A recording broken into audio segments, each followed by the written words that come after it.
This is actually what you need to look out for if you're just coming here in the UK. So that's very good. That's like the best like consolation you'll get actually after 3 years. You feel like you have more. Hey guys, it's Danica and welcome back to my channel. To those who are new to my channel, welcome. My name is Danica. I'm a registered nurse in the Philippines and also here in the UK. If you're new here in this channel, then I encourage you to click on the subscribe button below and also the bell button beside it so that you will be notified every time that we have an update. Alright guys, for today's video, I just thought actually, why won't we talk about work contract here in the UK? So this is specifically for UK nurses in NHS if you're gonna work here. If you're just coming here, this would be great because I wanted to discuss like what is in like a basic contract when you come here and what's the difference actually, because it changed a bit actually. Your first contract would be more, I'm gonna say thicker, because there's more to it, because like you're coming from the Philippines coming here, but it actually changes when you just transfer department from your trust, or you transfer to a different hospital when you're already here. It's kind of a bit different, so that's what we're gonna be talking about. So yes, if you guys are interested in this video, then please keep on watching. Alright guys, so let's talk about the contract when we're coming from the Philippines or from wherever, India or other country, going here in the UK to work as a nurse in the NHS. So again, when we say NHS, it's a government hospital here in the UK basically. So this is my contract. When I first came here, you see it's quite thick because there's lots of things you know, that they need to like specify and stuff. And this is the contract when I transferred department within the same trust. So as you can see, this one is quite thicker because, you know, again, there's loads to it.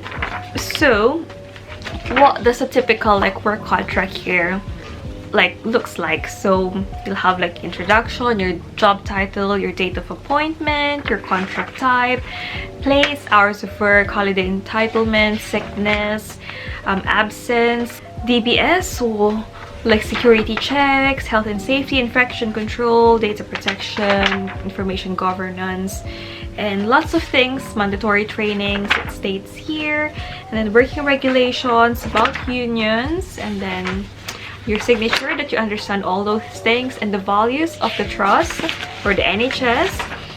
And what else is say here? So your personal responsibility concerning confidentiality and security information, standards of business conduct, all employees, so like the expectations for the staff and what the staff must not do.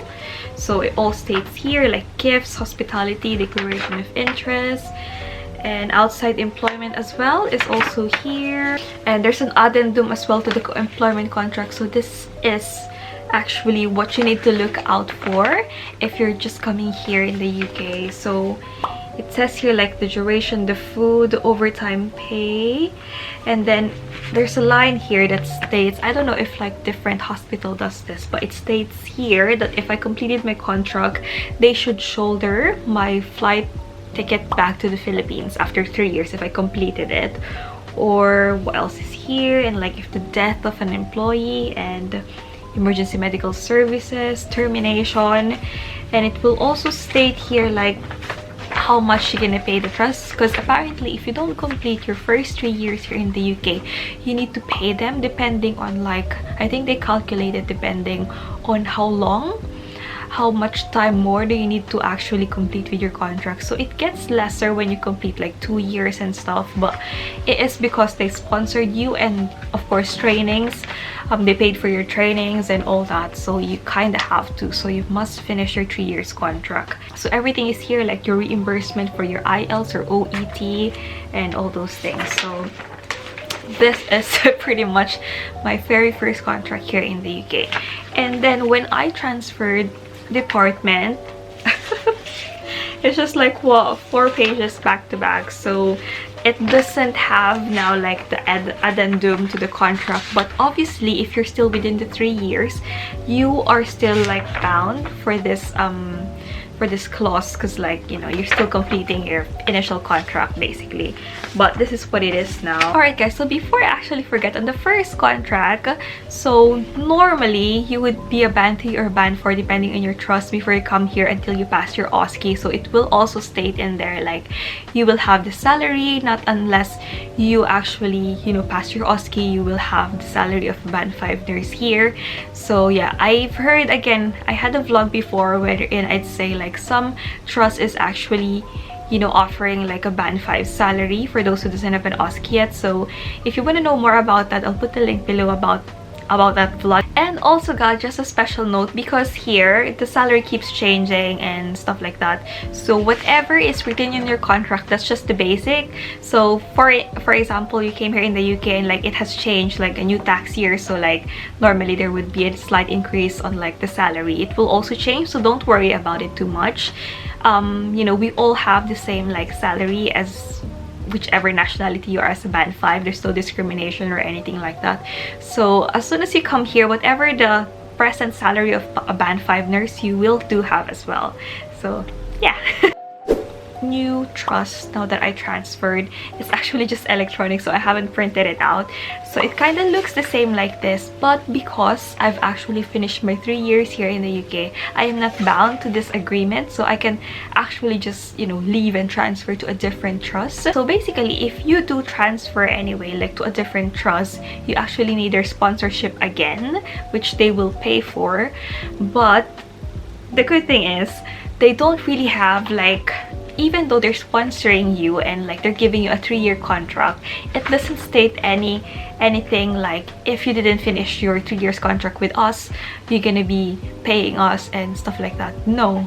So that's very good. That's like the best like consolation you'll get actually after 3 years. You feel like you have more freedom because then you're not really bound to like, you know, if I don't finish my 3 years in the UK, I need to pay. So no, not really. You just need to like, if you, for example, if I want to leave again after like, you know, 6 months and I didn't really like it here in my, you know, my new trust, I can do transfer. But the only thing is you need to pay again for like, because you need to pay for your visa basically, which costs £247, but the certificate of sponsorship they will pay. So that's the only like, you know, cost again that you will have to pay if you do transfer. My new contract actually, it just states there like a very specific clause for secondary employment, which this one didn't have initially. So well, it just states there that I can do like, you know, a second employment, but you need to just let your manager know about it as well. That's the only thing they want you to do, but no, nothing like written, like, I don't know, consent or something like that. So you're free to have your second employment. So it is unclear with like the trust I worked before, but definitely you can actually just ask them if you're allowed or not, just, you know, to be sure. So yes, that's what like the contract looks like here. And also guys, if for example you finish your 3 years, because after 2 years you have your pay points, so the longer you stay in the NHS, they have like certain like increase. The first increase would be after your 2 years, and the second increase would be after your 4 years, which just means you're on the top of the band. So after that, that's just gonna be your salary. You're not gonna look, you know, increase your salary more if you go to 6 or 7 or 8 years. So like that's it, unless you move to a different band like band 6 or band 7. So yes, just make sure when you actually have a new contract, or for example you transfer to a different trust, that your salary from, because I'm on my second pay point already, is gonna be second pay point as well in this new, in your new trust basically. Because initially I was looking at like the contract and I didn't sign it because the salary that they put was like the starting point of band 5, which isn't applicable to me because like I'm on my second pay point. So just make sure you check the salary, because it will still be counted even though it's a different trust. As long as, you know, you're on in the NHS, you should still have like that increment that you just had, you know, working for the NHS for like years and stuff. So yeah, that's the only thing that I wanted to remind you. Just check the salary that it is right. So yes, that's it guys. If you have any further questions, comment down below. Yes, I just wanted to share like, you know, what actually is gonna be in your contract. Just always read, because there are, you know, we might miss something, and then it was like, oh, okay, like I should have had this and that, and like stuff like that. So again, thank you for watching this video, and I'll see you again in my next one. Bye!